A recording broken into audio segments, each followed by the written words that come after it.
বলেছেন আমি এই রাতে দাজ্জালকে দেখেছি। নবীজি এই রাতে দাজ্জালকে দেখেছেন এবং তিনি দেখেছেন মালিক নামক একজন ফেরেশতাকে।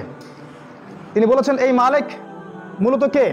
জিবরিল আমিন বলেছেন এই মালিক হচ্ছে জাহান্নামের রক্ষাকারী ফেরেশতা, জাহান্নামের চিফ অফ কমান্ড। তিনি মালিকের কাছে অনুমতি নিয়েছিলেন জাহান্নামের একটু উকি দিয়ে দেখার জন্য। নবীজি বলেছেন আমি উকি দিয়ে দেখেছি জাহান্নামে, সেখানে সবচেয়ে বেশি অধিবাসী হচ্ছে নারী জাতি।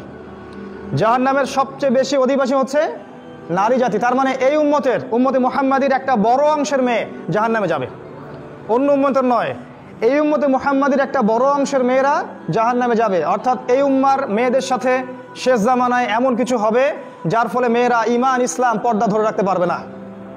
সেটা কি হচ্ছে সেটা আপনারা বুঝে নেন। আমাদের ব্যাখ্যা সেটা হচ্ছে এখনকার ফেমিনিস্ট রেভলিউশন, যেটা মেয়েদেরকে আর ঘরে রাখতে দেয়নি, মেয়েদেরকে নগ্ন করে রাস্তায় নিয়ে এসেছে। এই সেই রেভলিউশন যেটার কারণে শেষ জামানার বেশিরভাগ মেয়ে জাহান্নামে যাবে ইল্লা মাশাআল্লাহ। এরপরে নবী সাল্লাল্লাহু আলাইহি ওয়াসাল্লাম বলছেন আমি আরও অগ্রগামী হলাম, আমাকে দেখানো হলো এক শ্রেণীর মানুষ, তাদের হাতের নখগুলো হচ্ছে তামা দিয়ে তৈরি হাতের নখগুলো। এই নখ দিয়ে তারা তাদের গাল আঁচড় দিচ্ছে এবং গোশত তুলে খাচ্ছে। আমি জিজ্ঞাসা করলাম ইয়া জিবরিল এরা কারা? জিবরাইল আলাইহিস সালাম বললেন এরা হচ্ছে আপনার উম্মার সেই সব ব্যক্তি যারা গীবত, পরনিন্দা এবং চগলখড়ি করত। আশা করা যায় আমরা এগুলো থেকে শিক্ষা গ্রহণ করবো ইনশাআল্লাহ। অর্থাৎ এই উম্মার মনে রাখবেন মেরাজের এই শাস্তিগুলো মূলত এই উম্মার জন্যে। অর্থাৎ এই উম্মতের মধ্যে একটা মহামারী থাকবে, গীবতের মহামারী, পরনিন্দার মহামারী এবং অন্যের দোষ চর্চার মহামারী থাকবে এই উম্মার মধ্যে। এই কারণেই বারজাখী জীবনে তাদের এই শাস্তি হবে। তিনি আরও সামনে গেলেন, তাকে দেখানো হলো এক শ্রেণীর মানুষ যাদের সামনে দুইটা প্লেট দেওয়া আছে, দুইটা থালা।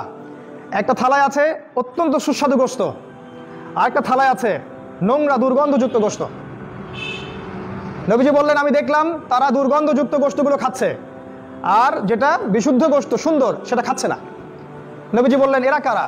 জিবরাইল আলাইহিস সালাম বললেন এরা হচ্ছে আপনার উম্মার সেই সব ব্যক্তি যাদের ঘরে স্ত্রী থাকা সত্ত্বেও বাইরে তারা অন্য মেয়ের সাথে যৌন সম্পর্কে লিপ্ত হতো, এবং ঘরে স্বামী থাকা সত্ত্বেও বাইরে পরপুরুষের সাথে যৌন সম্পর্কে লিপ্ত হতো, অর্থাৎ ব্যভিচার করত।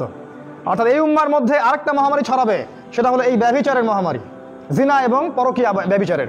আপনি খেয়াল করে দেখেন সারা দেশের অবস্থা দেখেন, ডিভোর্স দিন দিন বাড়ছে, ব্যভিচার দিন দিন বাড়ছে, ধর্ষণ দিন দিন বাড়ছে, জিনা লাইসেন্স দেওয়া হচ্ছে। সুবহানাল্লাহ। নবী সাল্লাল্লাহু আলাইহি ওয়াসাল্লাম বলেন আমি আরও সামনে গেলাম, আমাকে দেখানো হলো এক শ্রেণীর মানুষ রক্তের নদীতে সাঁতার কাটছে এবং তাদের মাথা পাথর দিয়ে আঘাত করে ফাটিয়ে ফেলা হচ্ছে। আযাব। নবীজি বলেন এরা কারা? জিবরাইল আলাইহিস সালাম বলে এরা হচ্ছে আপনার উম্মার সেই সব ব্যক্তি যারা দুনিয়াতে সুদ খেত, যারা সুদের সাথে সম্পৃক্ত ছিল। হয় সুদ খেত, না হলে সুদ দিত, না হলে সুদের সাক্ষী থাকতো, না হলে সুদের কথা লিখে রাখতো। কোনো না কোনোভাবে তারা সুদের সাথে সম্পৃক্ত ছিল।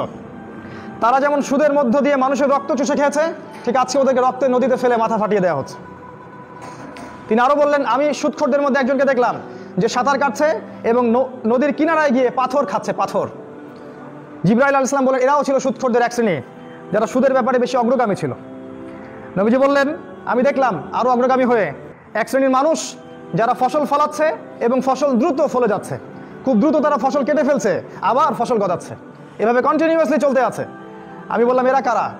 জিবরাইল আলাইহিস সালাম বললেন এরা হচ্ছে আপনার উম্মার সেই সব মুজাহিদ ফি সাবিলিল্লাহ যারা আল্লাহর পথে জিহাদ করেছিল, যাদের নেকি আল্লাহ পাক দিয়েছেন 7 থেকে 700 গুণ পর্যন্ত, 7 থেকে 700 পর্যন্ত, যাদের ফসলের বীজ বোনার সাথে সাথেই তাদের ফসল ফলে যাচ্ছে।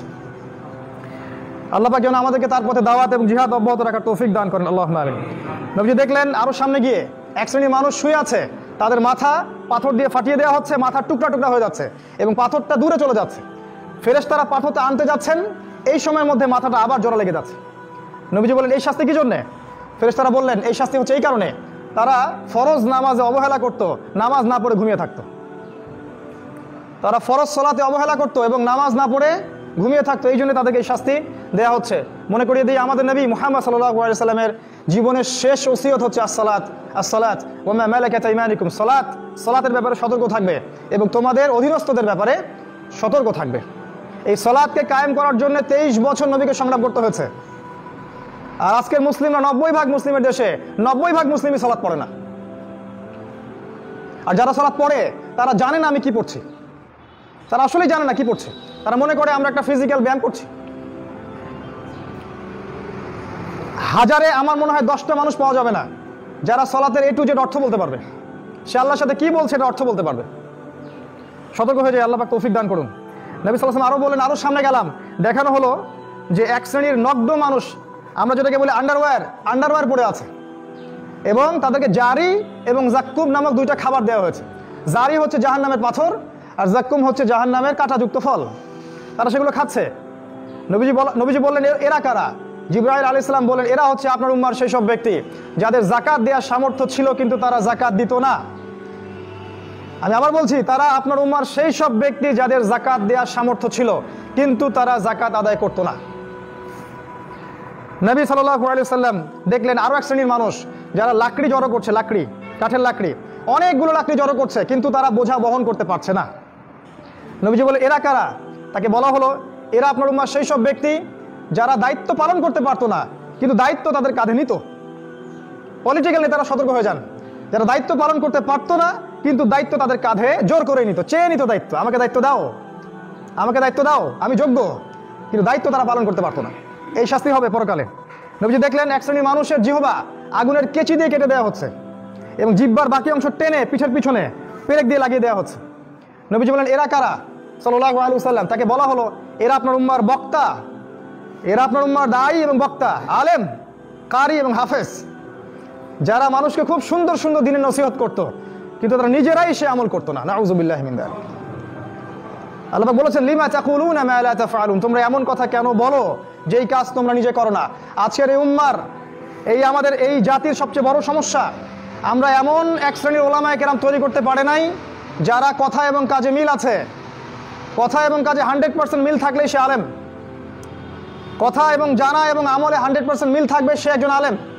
মিল নাই, আলেম নন, বরং তাদের এই শাস্তি হবে কিয়ামতের মাঠে। নবীজি আরও দেখলেন একটা দুর্গন্ধ বের হচ্ছে। জিজ্ঞাসা করা হলো, কোন দুর্গন্ধ? তাকে বলা হলো, এটা জাহান্নামের রক্ত পুজের দুর্গন্ধ। তারপর একটু পর তাকে তিনি সুগন্ধ পেলেন। জিজ্ঞাসা করলেন, এটা কিসের সুগন্ধ? নবীজিকে বলা হলো, এটা হচ্ছে ফেরাউনের স্ত্রী আসিয়ার জান্নাতের ঘরের সুগন্ধ। ফেরাউনের স্ত্রী আসিয়া জান্নাতে চলে যেতে পারেন। আজকে আমরা যারা মুসলিম পরিবারে জন্মগ্রহণ করেছি তারা জান্নাতের স্বপ্ন দেখতে পারি না। জীবনের উদ্দেশ্য থাকতে হবে সেই জান্নাত। ফেরাউনের স্ত্রীর জীবনের উদ্দেশ্য ছিল সেই জান্নাত। হাজারটা নির্যাতন সহ্য করার পরেও সে ফেরাউনের ওই জুলুম, ওই কুফর, শিরকের সামনে আত্মসমর্পণ করে নাই। আজও যদি আমরা সেইভাবে চলতে পারি, ইনশাআল্লাহ আল্লাহ পাক আমাদেরকেও সেই ফেরাউনের স্ত্রীর মতোই জান্নাত দান করুন ইনশাআল্লাহ তাআলা।